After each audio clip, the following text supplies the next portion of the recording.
शिवरी अम्मा का भंडारा है। अरे बैठ लगा लेके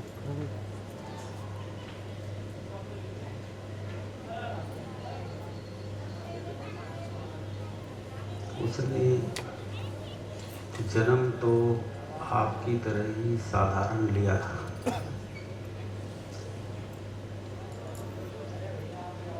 लेकिन साधारण मरी नहीं, भक्त बनकर मरी। उसके जीवन में साधारण से भक्ति तक का एक अनोखा अनुभव रहा। एक बहुत बड़ा परिवर्तन उसने देखा।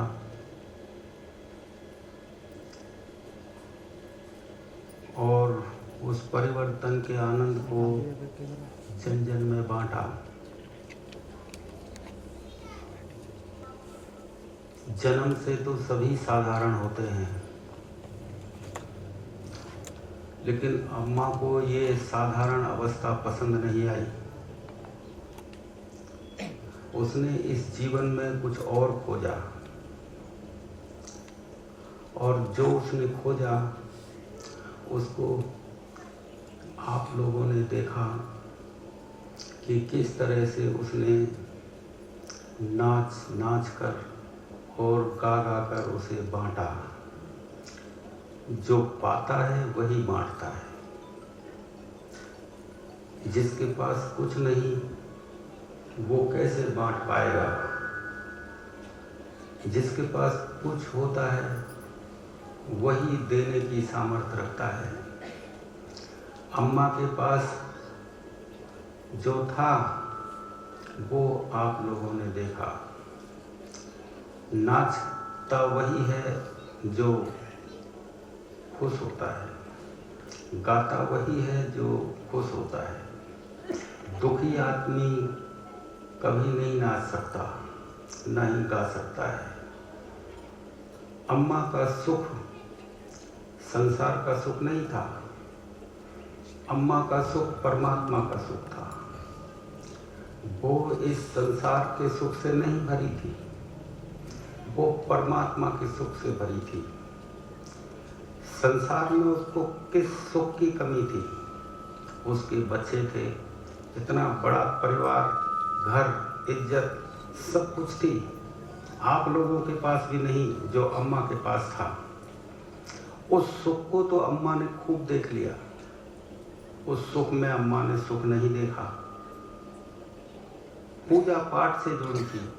सुबह 4 बजे उठ जाती थी, मंदिर में जाती थी, मंदिर में भगवान की सेवा करती थी, पूजा पाठ करती थी, साधुओं की सेवा करती थी, दान पुण्य करती थी, पद यात्रा करती थी।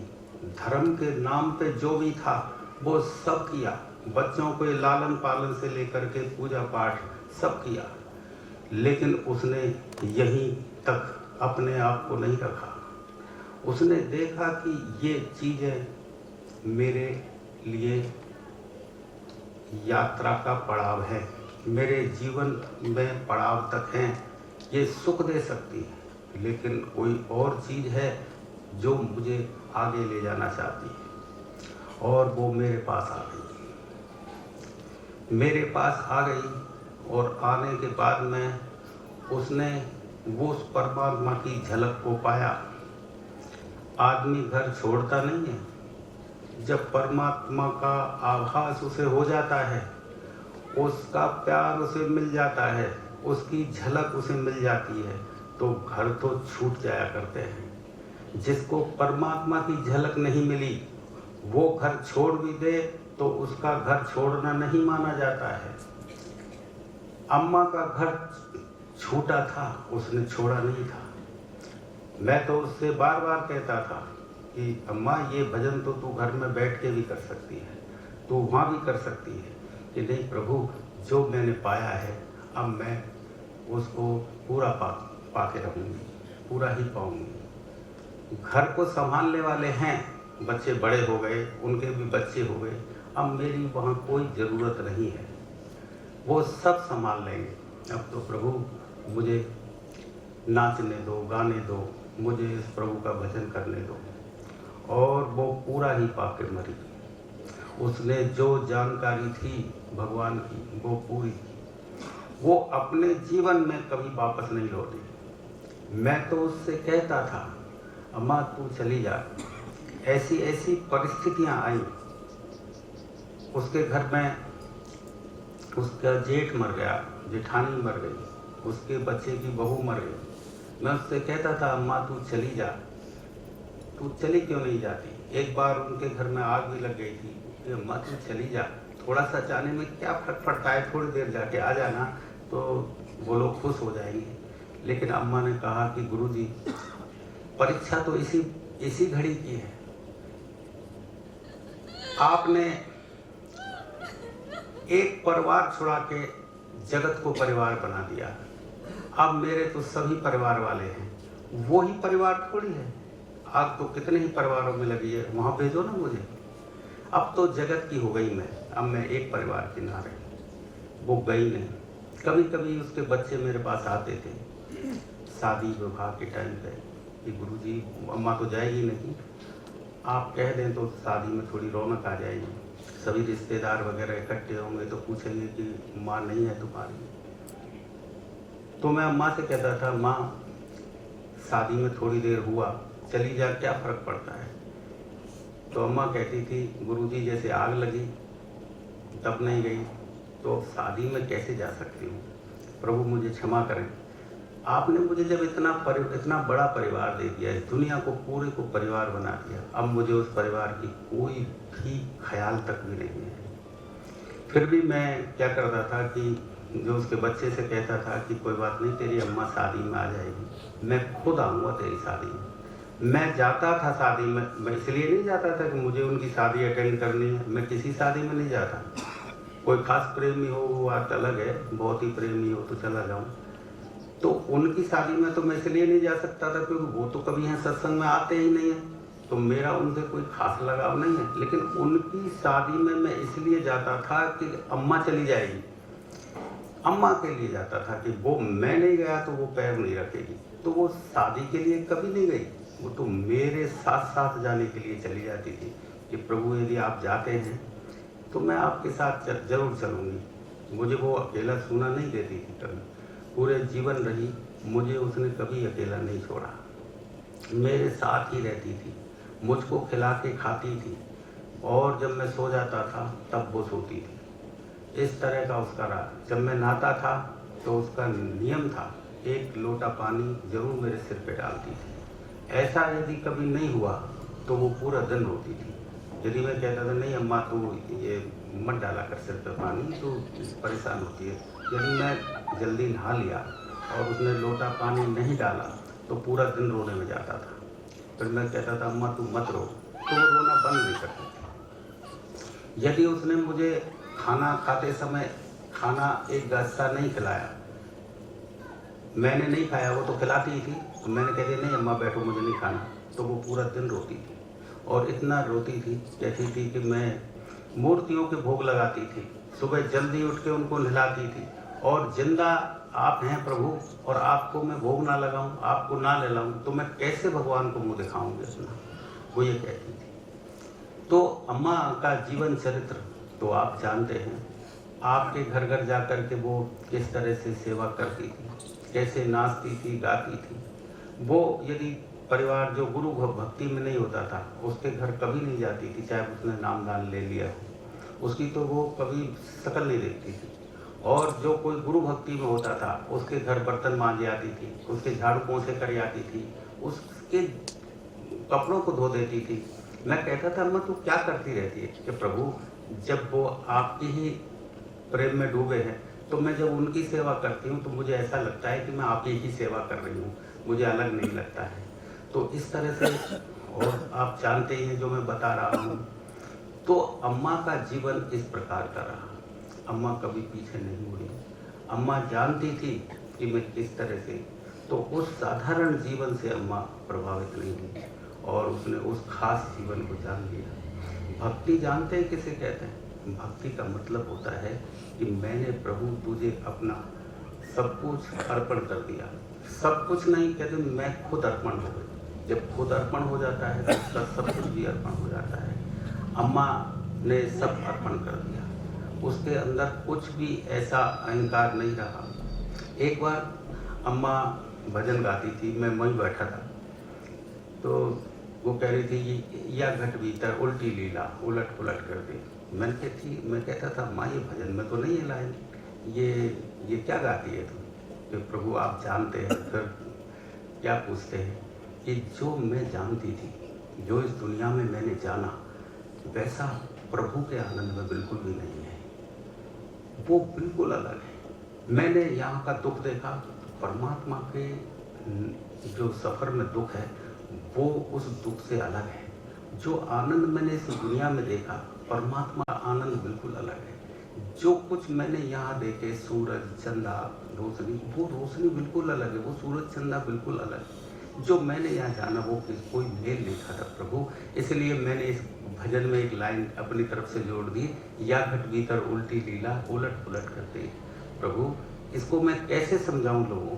जो मैंने जाना है वो तो कहने में नहीं आता, वो सब उल्ट पुलट हो जाता है, वो सीधा सीधा है ही नहीं, तो मुझे कहने में नहीं आता। तो अम्मा कहती थी कि मैं कैसे कहूँ। मैंने कहा अम्मा कहने की ज़रूरत क्या है, तेरा नाचना लोगों को दिखाई नहीं देता, तो इस तरह से आनंद में 24 घंटे भरी रहती है, क्या इससे लोग नहीं समझ जाएंगे कि तैने कुछ पाया है? अरे तेरा नाचना, तेरा गाना, तेरा लोगों से प्यार करना, क्या तेरे परमात्मा की खबर नहीं देता है? जानने वाला तो इसी से जान लेगा कि कुछ जानती है अम्मा। तो अम्मा के पास जो था वो एक अद्भुत था। वो उससे कहता था कि अम्मा तू घर बैठ, तू बूढ़ी हो गई है, तू इधर उधर मत जाएगा, तो यहाँ तेरे को किस चीज़ की कमी है? मैंने उसके लिए अलग कुटिया बनवा रखी, उसमें मैंने उसका नाम लिखवा दिया, और मेरी कुटिया के बगल में ही उसको कुटिया तभी बनवा दी थी मैंने, शिवरी कुटी मैंने लिखवा रखा है उसमें। और मैंने कि तू तो कहीं भी रह सकती, यहाँ बाहर भी उसके लिए बनवा दिया था, जयपुर में भी उसके लिए कोई कमी नहीं है। तो मैंने कि तेरे को कमी क्या है, क्यों भागती रहती है बुढ़ापे में? कि प्रभु मैंने जो पाया है प्रभु, अब मुझे इजाज़त दे आप, मैं उसे नाच गा के बांटना चाहती हूँ प्रभु। यही है अंतिम अवस्था। जब आदमी जब फल पक जाता है तो टूटना ही पड़ता है उसे। जब अंदर की पूर्णता आ जाती है तो बांटना ही जरूरी है, क्योंकि बांटना, अम्मा ने जो पाया तो उसने कहा प्रभु अब मुझे बांटने की इजाज़त दो, नाच गा के इसे बांटो। और पूरे जीवन उसने नाच गा के उस जो उसने पाया उसे बांटा। उसने बांटना है अंतिम अवस्था। उसने बांटा, जगह जगह जाती थी तो कहती थी देखो मेरे गुरु ने मुझे दिया है, मुझे इतना दिया है जिसे मैं शब्दों में नहीं बता सकती, और तुम भागो, मैं भागी हूँ, तुम भाग लो, तुमको भी मिलेगा, मुझे मिल सकता है तो तुम्हें भी मिलेगा। वो कहती थी मेरे गुरु को तुम ऊपर से मत देखना, ऊपर से देखोगे तो तुम नहीं ठहर पाओगे, मैं ज़्यादा अच्छी लगूंगी। बस यही गुरु की पहचान है। बस जो पास भी बुलाता है और दूर भी हटा दे, बड़ा मुश्किल है पहचानना। तो अम्मा इस तरह से अपने जीवन में रहती थी कि प्रभु मुझे बांटने दो। और मुझे वहाँ जयपुर में मुझे छोड़ा नहीं उसने, फिर मेरे से इजाज़त लेके वो यहाँ जयपुर में यहाँ केडली आ गई, फिर यहाँ रही और रोज़ाना यहाँ सेवा में रहती थी, और इतनी सेवा करती थी कि बेटे तुम जवानी में नहीं कर सकते हो, तुम कर ही नहीं सकते। मैं आपको बता देता हूँ, किसी कीमत पर तुम सोचो कि हम सेवा कर लें, वो कर ही नहीं सकते जितनी अम्मा करती थी। वो तो इस उम्र में भी इतना कर सकते, तुम तो देखते थे। अब मैं तुम्हें कोई कहानी तो सुना नहीं रहा कि भाई इस तरह की कहानी सुना रहा हूँ कि भाई ऐसी थी वो अम्मा, तो तुम्हारे बीच में रहती थी। तुम जवानी में कर सकते हो किसी बात, इतनी भाग दौड़ कर सकते हो, इतना प्यार कर सकते हो, कितना गाती थी, कितना सुनाती थी। वो उसके मुंह से परमात्मा ही निकलता था। वो सेवा करती थी तो परमात्मा ही करता था, गाती थी तो परमात्मा निकल। तुम देखते नहीं कि जब वो गाती थी तो आंखें बंद हो जाती थी, आंखें चढ़ जाती थी ऊपर, ऐसा लगता था वो कहीं और है और भजन उसके मुंह से निकल रहा है। जब वो नाचती थी तो ऐसा लगता था कि उसके वो नाच रही है। वो नाचती थी तो आंखें बंद होती थी और तुम्हें उसके चेहरे से ऐसा लगेगा कि वो है ही नहीं आप हाजिर में, वो तो कहीं और है और परमात्मा ही नाच रहा है। उसका नाचना लगता था तुम, या परमात्मा का? अरे वो हाजत में हो आदमी तो उसका नाचना अलग होता है। जैसे तुम नाचते हो, बैंड बाजों के सामने नाचते हो, है ना, या फिर तुम किसी शादी विवाह में नाचते हो तो तुम पूरे होश होश से इतना अच्छा नाचते हो, वो भी एक नाच है। और अम्मा जब नाचती थी तो उसको कुछ होश नहीं रहता था, वो इस तरह से हो जाती थी, अंदर चली जाती थी और फिर वो नाचती थी। और नाचते नाचते वो फिर ऐसे लोटपोट हो जाती थी कि उसको खुद की खबर नहीं होती थी, और तुम भी उसे यदि उठाने जाते थे तो बड़ा मुश्किल हो जाता था। तो तुम्हें ऐसा नहीं लगता कि अम्मा नहीं, भगवान ही है इसके अंदर, परमात्मा ही नाच रहा है? अम्मा गाती थी तो पता नहीं कैसे कैसे भजन जोड़ जोड़ के नाच लेती थी, गा लेती थी। तो ऐसा तुमको उसकी सूरत से लगता है? आंख बंद करके बैठती थी अम्मा, तो ऐसा नहीं लगता था कि साधारण आंख बंद कर रखी है। वो तुम्हें लगेगा वो जगते जगते सो गई है। जगते जगते आंख बंद करने पे लगता था। अब तुम आंख बंद करो तो ऐसा लगता है कि आंखें बंद की है लेकिन तुम अंदर से जग रहे हो। अम्मा ऐसा था कि जगते जगते सोती थी, अंदर चली जाती। उसका आंख बंद करने का, तुम इस फोटो को देखोगे ना, जो नाच रही है अम्मा वहाँ लगाए, तो इसको तुम देखोगे कि ये अम्मा नाचने के लिए नहीं नाच रही। इसके तो पैर उठ रहे हैं, हाथ उठ रहे हैं और आंखें कहीं और गड़ी हैं, कुछ और देख रही हैं अंदर में। नाच रही है बाहर, हाथ पैर चल रहे हैं, लेकिन आंखें कुछ और देख रही हैं। वो उसको देखने में मगन है और हाथ पैर नच रहे हैं। तो ये भक्त की दृष्टि हो जाती है। ये दृष्टि आप अब तक नहीं समझ पाए। अब तक भी आप अपने घरों में बच्चे पालने में लगे हैं। ये बच्चे बढ़ के जा रहे थे। ये तुम ज़्यादा वैसे बैठे हो जैसे अंडे पे मुर्गी बैठी है, फिर भी बिगड़ रहे हैं तुम्हारे बच्चे, फिर भी बिगड़ रहे हैं तुम्हारे बच्चे। फिर कौन से सुधर रहे हैं? तुमने अब तक कौन सा नामाकामा काम कर लिया है? मुझे ये बता लो, सत्संग से दूर रह के तुमने कौन सी गति प्राप्त करी है? बस इसी बात पे मुँह में बदल दे रहे हैं कि भाई हमको क्या मतलब, गुरु जी का सब ये नाटकबाजी है, ये सब वैसे ही चल रहा है, ये तो पता नहीं क्या ये इनको हो जाता है। इतने दिन हो गए कहते कहते, थोड़ी भी अकल आई है तुम में कि वैसे ही हो सकता है ऐसे? ये किसी वैसे कर सकते हो तुम्हें कि किसी को वैसे ही शरीर हल जाए, भाई वैसे ही नाचने लग जाए? लेकिन अपनी बुद्धि के आगे आप किसी की चलने नहीं देते हैं। आप सोचते हैं कि भाई क्या करेंगे, वहाँ जाके क्या रखा है? बेटा कुछ रखा है यहाँ। जब भी अम्मा सेवा करते करते जान दे दी इसी में, ये उसके घर में कमी नहीं थी कोई। उसके इतने बच्चे थे, हाथों पर रख सकते थे उसको। तुमको भी नहीं रख सके, ऐसे उनके बच्चे रख सकते थे उसको लाड़ प्यार से। इतना प्रेम करते थे अम्मा से, लेकिन उस प्रेम को भी उसने त्याग दिया था। तो कुछ उसे ज्यादा ही मिला हो। आदमी से छूटता कब है? जब उसे कुछ ज्यादा मिल जाए। आप आदमी से साइकिल कब छूटेगी? जब मोटरसाइकिल मिल जाए। और मोटरसाइकिल नहीं मिले तो आदमी साइकिल को ही कितने साफ सुथरे करके रखता है, जरा सी भी कीचड़ लग जाए तो साफ करता है। और मोटरसाइकिल मिल जाए तो वो बाहर पड़ी धूप में तपती रहे, देखता भी नहीं। कुछ और मिल गया था अम्मा को ज्यादा, छूट गया फिर परिवार। कोई बड़ा परिवार मिल गया उसे। पूरी दुनिया जब परिवार के रूप में मिल जाती है तो छोटा परिवार फिर ख्याल में नहीं आता। तो तुम देखो कि कुछ अम्मा को ही नहीं, बहुत हैं ऐसे भक्त इस सत्संग में जिनको बहुत मिल गया, बहुत नहीं सब कुछ मिल गया, पहुंच गए समाधि तक। 4-4, 5-5 दिन में वापस लौट के आते हैं समाधि से। तुमको पता है वो सो गए हैं, वो उनको बेहोशी आ गई है, वो परमात्मा के पास रहते हैं। 4-4, 5-5 दिन में समाधि से वापस लौट रहे हैं। कहीं सुना तुमने ऐसा? तुम इतने दुनिया में घूमते हो, कहीं तुमने सुना ऐसा? कहीं सत्संग होता है? तुमने कहीं सुना किस तरह का कोई भजन होता है? लेकिन अपने अकड़ में आप तैयार हैं, ये वहाँ क्या रखा है, वहाँ क्या करेंगे, जाके खुद भी रुक जाते हैं और परिवार को भी बेचारों को नरक भेजने की तैयारी कर रहे हैं। वो आना चाह रहे हैं दूसरे लोग, उनको भी अपनी अकल लगा कर रोक रहे हैं, नहीं वहाँ क्या रखा है। अरे तुझको नहीं रखा तो वो तो बेचारा कुछ और कर सकता है, उसको कर लेने दे। और आपका जीवन तुम देख रहे हो नरक बनता चला जा रहा है। अब तक आपको कुछ नहीं मिला इस दुनिया से, और आगे मैं आपको बताए देता हूँ कुछ नहीं मिलेगा। मिट्टी से तेल निकल सकता है कोई? संसार में रहो, बच्चों की सेवा करो, अच्छा कमाओ, अच्छा खाओ। किसने मना किया है? अच्छा कमाने से कोई मना करता है? अच्छा खाने से कोई मना करता है? अरे अच्छा खाओ, अच्छा कमाओ, सेवा करो बच्चों की, इसमें कोई बुरा नहीं। लेकिन थोड़ा सा समय नहीं निकाल सकते भगवान के लिए? 1 घंटा भी नहीं है आपके पास। ये 1 घंटा बैठ करके तुमको जिसने शरीर दिया, जिसने सब कुछ दिया, उसके लिए तुम 1 घंटा भी निकाल सकते? इतना भी नहीं कर सकते, उसके लिए भी इतनी बयानबाजी करते हो, ये कुछ नहीं है, कुछ लेना देना नहीं है, वहाँ क्या रखा है, वहाँ ये है, बड़े बड़े तपस्वी हुए, वो हिमालय में तपे हैं, बड़े बड़े महात्मा हुए, उनको कुछ नहीं मिला। तुमको पता है, तुमको कुछ पता है? तुमने किताबें भी नहीं पढ़ी हैं अभी, तुमने तो कहीं से सुन लिया है हिमालय में तपे हैं, वहाँ गए हैं, वहाँ गए हैं। अरे वो तपे हैं, क्या किया क्या नहीं किया तुमने कुछ नहीं देखा, लेकिन तुम अब आंखों से देख रहे हो। उसे देखो कि यहाँ जो मिल रहा है उसे देखो, इसके साथ चलो, उनके साथ मत चलो। राम के भी गृहस्थी थी, कृष्ण के भी गृहस्थी थी, उनके भी बच्चे पैदा हुए थे, वो भी तुम्हारे जैसे ही रहते थे, उनके माँ बाप भाई बहन सब थे, वो भी तुम्हारी तरह रहे होंगे जब भी उनकी गृहस्थी चली है।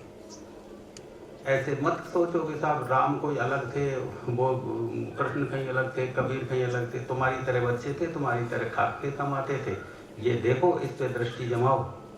उनके भी आत्मा थी, आपके भी आत्मा है, वो पा सकते हैं तो आप क्यों नहीं पा सकते? वो नाच सकते थे तो आप क्यों नहीं नाच सकते? वो गीत गा सकते थे तो आप क्यों नहीं गा सकते? आपके अंदर भी वही चेतना है जो उनके अंदर। थोड़ा सा खड़े होके तो देखो, लोग तुम्हारे ही बीच में पा रहे हैं, तुम्हारे ही बीच में जीवन का श्रृंगार कर रहे हैं, और आप वैसे ही बैठे हैं, ऊँग रहे हैं। आपको कुछ पता ही नहीं जीवन में क्या रखा है, और आप वैसे ही बैठे हैं। और अकल इतनी, पढ़े लिखे हैं नहीं, 10वीं पास भी नहीं करिए, और बस अकल इतनी लगा के चश्मा, और बस हो गए बाबूजी बन गए, और बस वो समझ हमारे बराबर कुछ भी नहीं है, बस थोड़ा बहुत पेट भरने के लायक कमा लेते होंगे। अकल में किसी से पीछे रहना ही नहीं, बस अकल इतनी है। और बस जो कि जीवन है कैसे तैसे करके पार पड़ रही है, बस इस मामले में पूरी अकल लगानी है। बस देखो भाई, अब क्या रखा है वहाँ पे? कुछ नहीं रखा, जैसे कोई उन्होंने पूरा जान लिया है, सारा कुछ, पूरा विज्ञान उनको पता है। तो मैं तो आपका सेवक हूँ बेटा, तुम देखते नहीं, गुरुओं को तो आप अच्छी तरह जानते हैं किस तरह से रहते हैं। आपने मेरा कोई बर्ताव ऐसा देखा गुरु के जैसा? अरे मैं तो आपके ऐसे हाथ जोड़ता रहता हूँ, आपके पीछे पड़ा रहता हूँ, आपको समझाता रहता हूँ। मैं तो आपकी तरह गुरु का सब व्यवहार भी नहीं करता, तो भी आप नहीं समझते किसी बात को। नहीं, गुरुओं को तो आप देखते नहीं कि उनके पास बैठो तो वो किस तरह से बात करते हैं।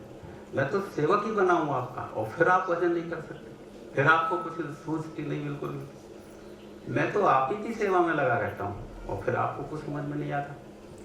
तो जरा थोड़ा सा देखो, जब तक हैं, एक दिन अम्मा की मूर्ति है, किसी दिन हमारी भी लग जाएगी। जब तक हम हैं, अरे तब तक तो कुछ करो, पीछे तुम करते रहना जो कुछ करो। तो मैं तो आपका सेवक ही हूँ बेटा, और आप इस सेवा को ले लो, क्योंकि कोई चीज़ निकल रही है, आप तक पहुँच रही है, आपको छू रही है, तो उसका स्वागत करो। द्वार खटखटा रहा है भगवान, तो उसको दरवाज़ा तो खुला मिले। आप तो कुंडी बंद करके बैठ जाते हैं। अरे भगवान द्वार खटखटा रहा है, तुमको पता लग रहा है कि हाँ जरूर है, जरूर है, कुछ ना कुछ तो है मामला। आप जितने भी लोग हैं, आपको जरूर थोड़ा बहुत अनुभव तो यहाँ आने के बाद हुआ ही है, चाहे शांति मिली है, अच्छा ही लगा है। तो भगवान तो कुंडी खटखटा रहा है, बाहर से खटखटा कर रहा है, और आप अंदर से कुंडी लगा के बैठे, ताला जड़ लिया आपने। तो परमात्मा का क्या दोष है इसमें? वो तो आप ही का दोष है। कहते तुम दरवाजा तो खुला रखो, वो अंदर आता है तो उसे आने तो दो, उतरने तो दो। नहीं, क्या रखा है? कुछ नहीं रखा, सत्संग वत्संगों में सब वैसे ही, तुमको पता ही नहीं है कुछ। अरे मान लीजिए सारी दुनिया खराब है, अरे कोई एक जगह तो अच्छी हो सकती है भगवान की दुनिया में, और तुमने यदि दृष्टि ऐसी बना ली कि कुछ भी नहीं है, तो जहाँ कुछ है ना उसे भी चूक जाओ। उस समय कृष्ण के समय में सारी दुनिया तो कृष्ण नहीं थी ना, सारी दुनिया में एक ही व्यक्ति था कृष्ण, जिसने बांसुरी बजाई, जिसने परमात्मा के गीत गाया। और यदि कोई यूँ सोच लेता है कि दुनिया में कुछ भी नहीं लिखा है, कौरवों की तरह ही सभी निकम्मे और पागल और बेवकूफ़ हैं, तो कृष्ण भी चूके जा सकते थे। लेकिन ग्वाल थे समझदार, वो कृष्ण को नहीं चूके। अर्जुन था समझदार, वो कृष्ण को नहीं चूका। उसने सोच लिया कि सारी दुनिया रही होगी बुरी, लेकिन कृष्ण बुरे नहीं है, और उसने समर्पण कर दिया, और विराट खुलवा लिया अर्जुन ने। और उन ग्वाल वालों ने कृष्ण को समझ लिया था ये साधारण आदमी नहीं है औरों की तरह। यदि वो भी तुम्हारी तरह ही समझ लेता है दुनिया बेकार है, कहीं कुछ नहीं रखा, वो सब चलता है ऐसे ही, तो तुम उस खास व्यक्ति को भी चूक जाओगे जो तुम्हारे अंदर उजाला कर सकता है, जो तुम्हारी चेतना को जगा सकता है, उसको भी चूक जाओगे। फिर तुम सारी दुनिया में आग लगी है, अरे कोई घर बचाए तो छुप जाओ वहाँ जाकर के। सारी दुनिया में आग लगी है और एक घर बचा हुआ दिख रहा है, तो तुम्हारे खोपड़ी को दे दो, वहाँ शरीर को घुसा दो उस मकान में, तुम तो बच जाओ। और सारी दुनिया में आग लगी है कहते फिरोगे तो उस घर को भी चूक जाओगे। तुम्हारी जान बच सकती है तो तुम बचा लो, तुम यदि उठ सकते हो तो तुम उठ जाओ, सारी दुनिया का छोड़ो ख्याल, अभी तुम्हें ही बचा लो। ये बहुत बड़ी बात है। सारी दुनिया को सुधारने चले हो, सारी दुनिया की सोचने लगे हो, अपने बारे में सोचते नहीं कुछ। अपने बारे में सोचना चालू करोगे, अपने बारे में यदि सोच लिया तुमने और अपने अंदर प्रवेश कर गए तो सारी दुनिया को भी सोच लो, तो तुम्हें सारी दुनिया भी समझ में आ जाएगी कि दुनिया कैसी है। इससे पहले समझ में नहीं आएगी तुम्हें। तो आप जो है कुछ थोड़ा अम्मा के इस नाच गान से समझ सकते थे, तो तुमको मैंने सारा भेद बता दिया है कि उसके नाच में परमात्मा नाचता था, उसके बोलने में परमात्मा बोलता था। वो बोलती थी तो धारा प्रवाह बोलती थी, बिना पढ़ी लिखी औरत थी, कहीं वो स्कूल नहीं गई, लेकिन जब बोलती थी तो इस तरह से कि वेद और शास्त्र फेल हो जाए। वेद और शास्त्र फेल, अच्छे अच्छे ज्ञानियों को हरा देती थी अम्मा। ज्ञानी उसके सामने नहीं बैठ सकते थे, ऐसा बोलती थी धारा प्रवाह, बस निकलता। उसके पास कोई भाषा नहीं थी, वो भाषा का जोड़ तोड़ बैठाना नहीं जानती थी, उसको कोई सेंटेंस बनाना नहीं आता था, कुछ पता ही नहीं हिंदी भी सही तरह से बोल पाएगी कि नहीं। उसकी भाषा ग्रामीण भाषा, और किस तरह से बोलती थी कि परमात्मा ही बोल रहा है उसके मुंह से। देखा नहीं तुमने? एक साधारण आदमी ऐसा बोल सकता है कोई? एक पढ़ा लिखा भी नहीं बोल सकता जो अम्मा धारा प्रवाह बोलती थी। जिस समय खड़ी हो जाती थी वो, और तुम देखते नहीं किस तरह से रुकती नहीं थी बोलने से, कैसे कैसे ज्ञानी उसे टक्कर ले आती थी और मुझसे कहती थी आकर के, गुरु जी दुनिया बहुत पागल है, समझते नहीं कुछ भी। मैं कुछ बोलती हूँ मेरी बातों को ही नहीं समझते, मेरे को तो ये समझते हैं बिना पढ़ी लिखी औरत है, ये क्या जाने।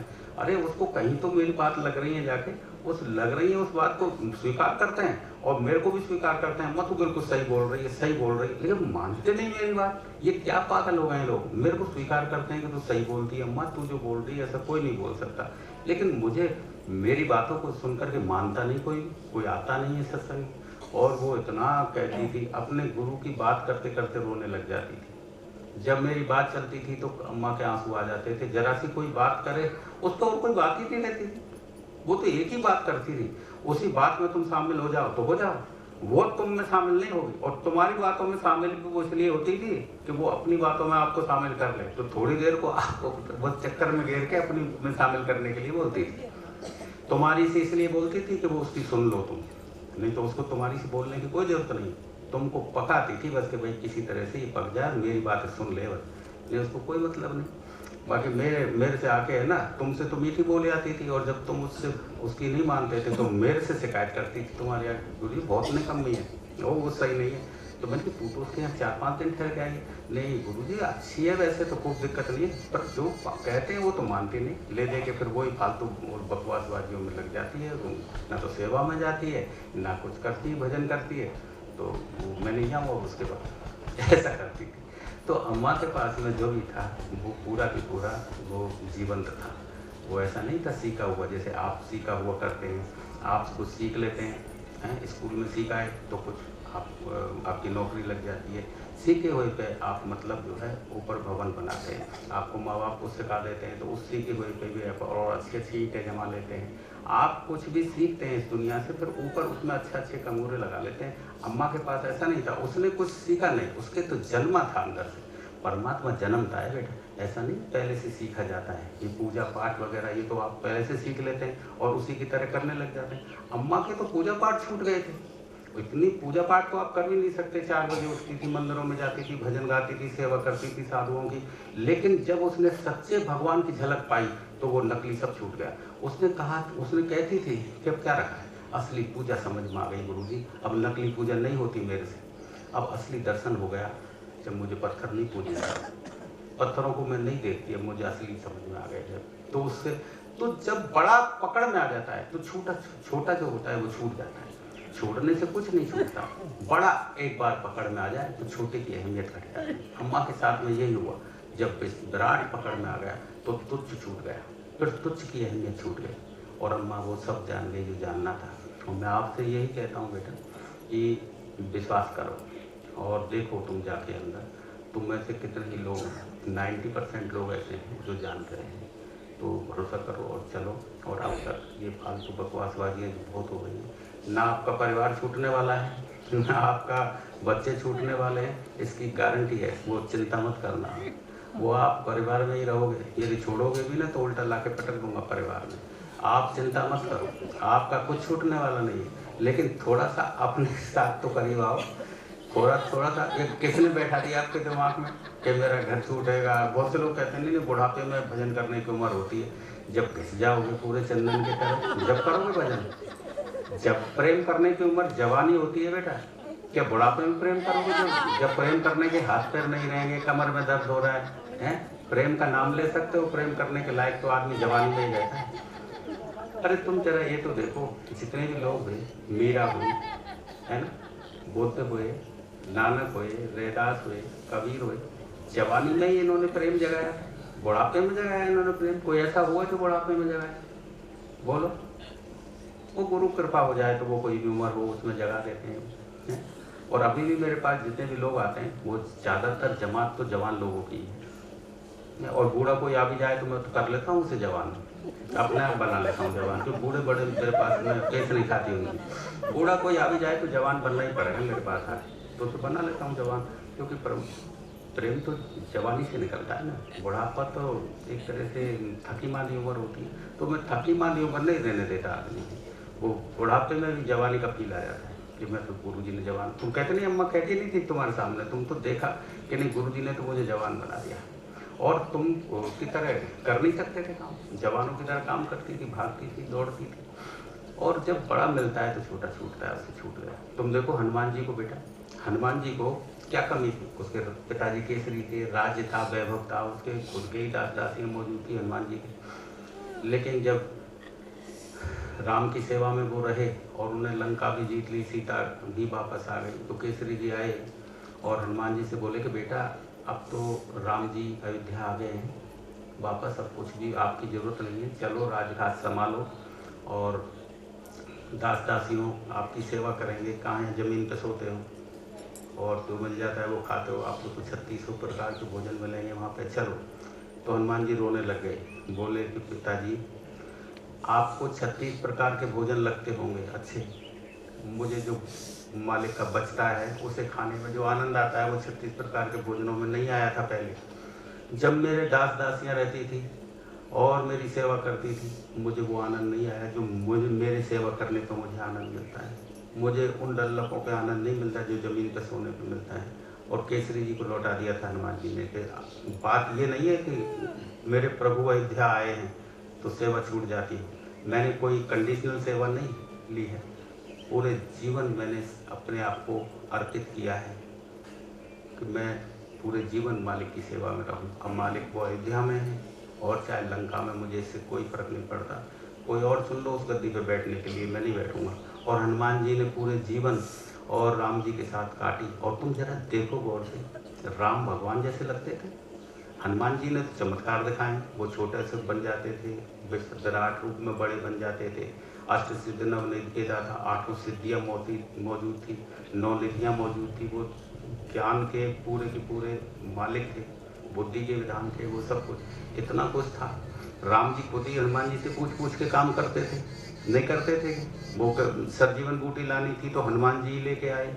सुखैन वैद्य को लाना था तो, है ना, पुल निर्माण में किस तरह से, और जिस समय पे पाताल लोक में राम लक्ष्मण का वो अहिरावण हरण करके ले गया तो हनुमान जी उनको छुड़ा के लेके आए वहाँ से। हनुमान जी लगते हैं पूरे भगवान जैसे। राम ने यदि कोई चमत्कार दिखाया हो तो मुझे तुम बता दो, एक भी चमत्कार नहीं दिखाया। फिर भी राम को ये हनुमान जी गुरु क्यों मानते थे, ये बताओ तुम मुझे। चमत्कारिक तो हनुमान जी लगते थे। आप हनुमान जी को इसीलिए तो पूछते हो, आप कोई भक्ति से थोड़ी पूछते हो कि आपके अंदर कोई भक्ति उठ गई और आप पूछ रहे हो। आप तो मतलब के लिए पूछते हो कि गोटा संघ में है तो कभी रक्षा करेंगे कि भूत पिशाच निकट नहीं आवे, महावीर जब नाम सुनावे, और कभी भूत आ जाएगा तो हनुमान जी के नाम ले देंगे, और कभी फंस गए चक्कर में तो गोटा घुमा देंगे। आप मतलब से भक्ति कर रहे हैं। हनुमान जी ने मतलब से भक्ति नहीं की थी कि हनुमान जी मेरी रक्षा करेंगे, वो राम जी मेरी रक्षा करेंगे। वो तो राम जी की रक्षा में लगे थे, लेकिन फिर भी हनुमान जी ने राम को गुरु क्यों माना था, ये देखने की बात थी बेटा।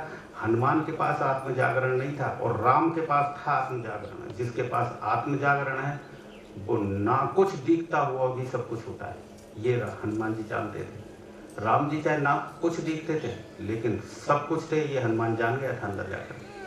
तो ये सबसे बड़ी चीज़ थी जो शिवरी ने जाना। शिवरी, रामायण की शिवरी के बारे में सुना आपने?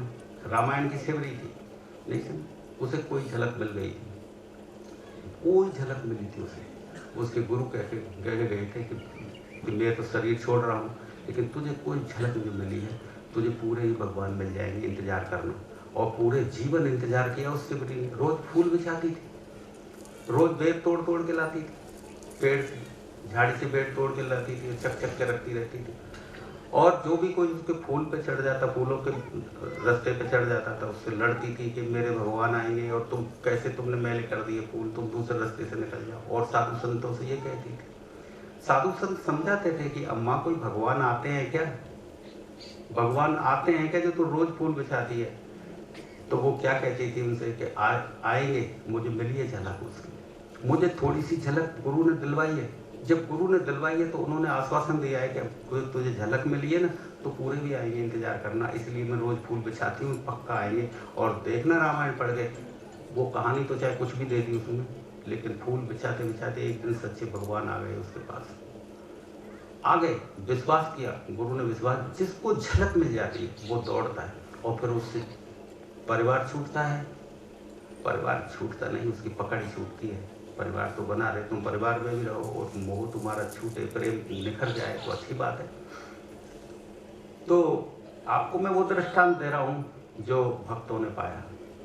मीराबाई ने देखो किस तरह से उसके अंदर कोई झलक भगवान की मिली, और उस झलक के सहारे सहारे चलते चलते उसने परवाही छोड़ दी कि कोई मुझसे क्या कहेगा, और पूरा ही पा लिया। पद घुंघरू बांध मीरा नाची रही, नाचती रही, वो परमात्मा नाचता था उसके अंदर, और पूरी बैरागन हो गई, पूरे आनंद में हो गई। नहीं समझे बात? पूरा की पूरा वही अम्मा के साथ घटना घटी, उसको मिल गई थी झलक, पर छोटी सी झलक मिली, और फिर परिवार की तरफ ध्यान ले गया, सारी दुनिया को, सारे जगत को परिवार बना लिया, और चलती चली गई, और एक दिन पा लिया पूरा, और नाच नाच के गा गा के सबको बता दिया कि मैंने पाया है, तुम भी पा लेना। ये था माँ। तो मैं थोड़ी देर के लिए आपको कीर्तन कराता हूँ बेटा। श्री कृष्ण गोविंद हरे मुरारी, हे नाथ नारायण वासुदेवा। श्री कृष्ण हरे मुरारी, हे नाथ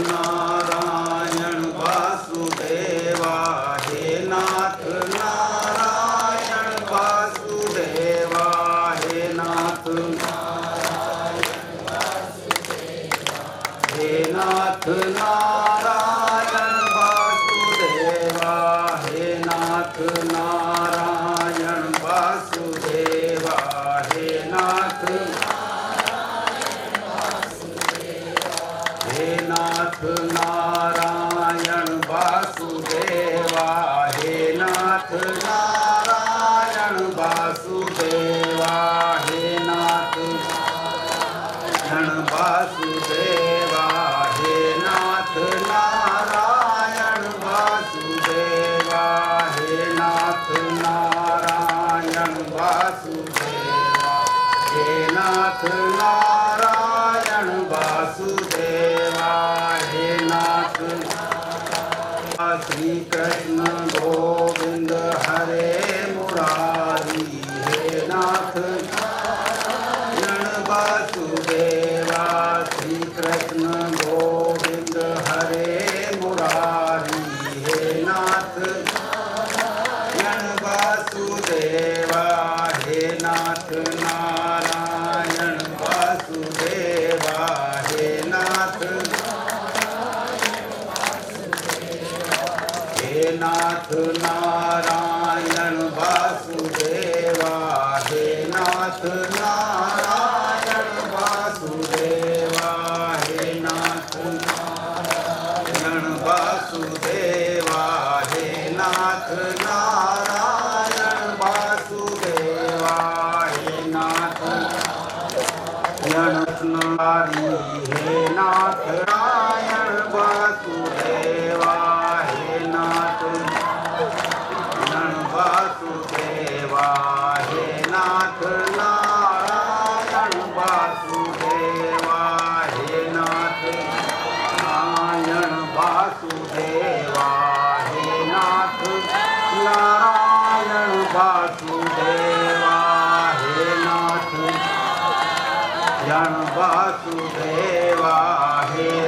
नाथ नारायण वासुदेवा हे नाथ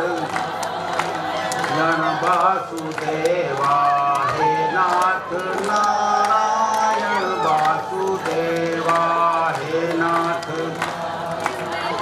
वासुदेवा हे नाथ नारायण वासुदेवा हे नाथ वासुदेवा हे नाथ नारायण वासुदेवा श्री कृष्ण हरे मुरारी हे नाथ नारायण वासुदेवा श्री कृष्ण इंद्र हरे मुरारी हे नाथ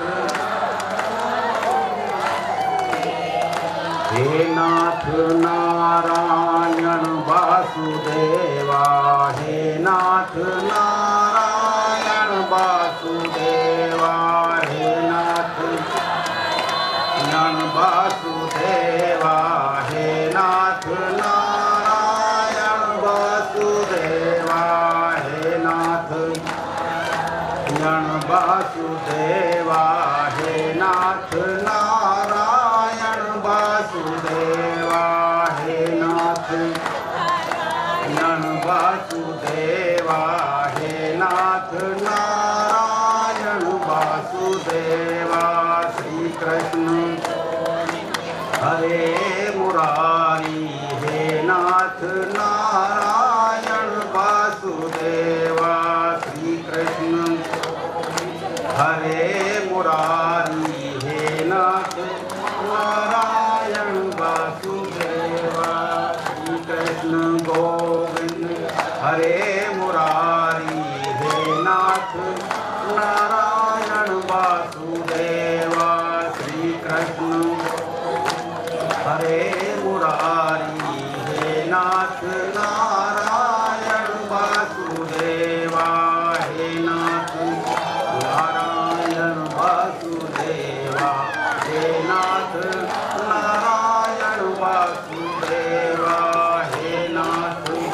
नारायण वासुदेवा हे नाथ नारायण वासुदेवा हे नाथ नारायण वासुदेवा हे नाथ नारायण वासुदेवा हे नाथ नारायण वासुदेवा हे नाथ नारायण वासुदेवा हे नाथ नारायण वासुदेवा हे नाथ नारायण वासुदेवा श्री कृष्ण गोविंद हरे मुरारी हे नाथ नारायण वासुदेवा श्री कृष्ण गोविंद हरे मुरारी हे नाथ नारायण वासुदेवा श्री कृष्ण गोविंद हरे मुरारी हे नाथ नारायण वासुदेवा श्री कृष्ण गोविंद हरे मुरारी हे नाथ नारायण वासुदेवा श्री कृष्ण गोविंद हरे मुरारी हे नाथ नारायण वासुदेवा हे नाथ नारायण वासुदेवा हे नाथ नारायण वासुदेवा हे नाथ नारायण वासुदेवा हे नाथ नारायण वासुदेवा हे नाथ नारायण वासुदेवा हे नाथ नारायण वासुदेवा हे नाथ नारायण वासुदेवा हे नाथ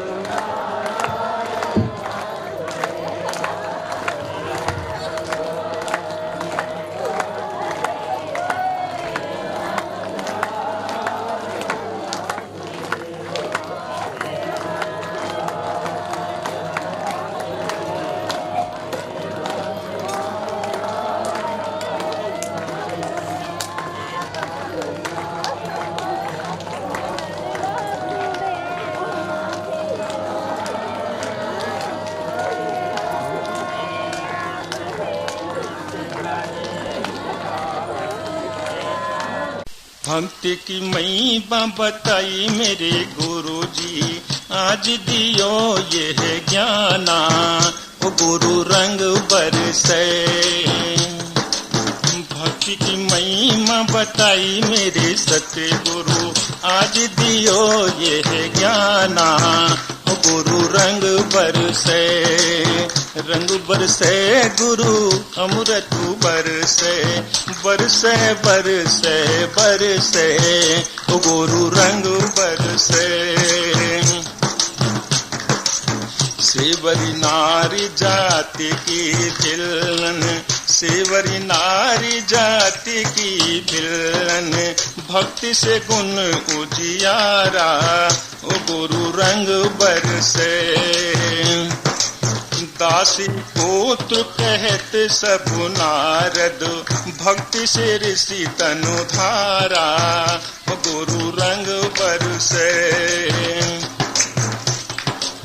भक्ति की महिमा बताई मेरे गुरु जी, आज दियो ये है ज्ञाना, गुरु रंग बरसे।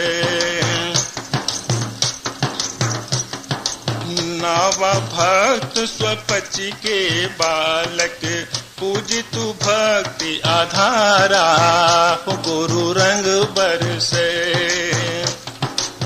बिन गुरु भक्ति नरक पर प्राणी, बिन गुरु भक्ति नरक पर प्राणी, पुन जावे यमु द्वारा, गुरु रंग बरसे।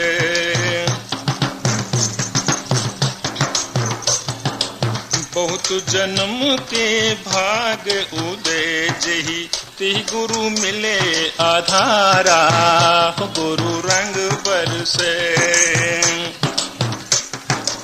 तन मन बचन सोधि भोक्ति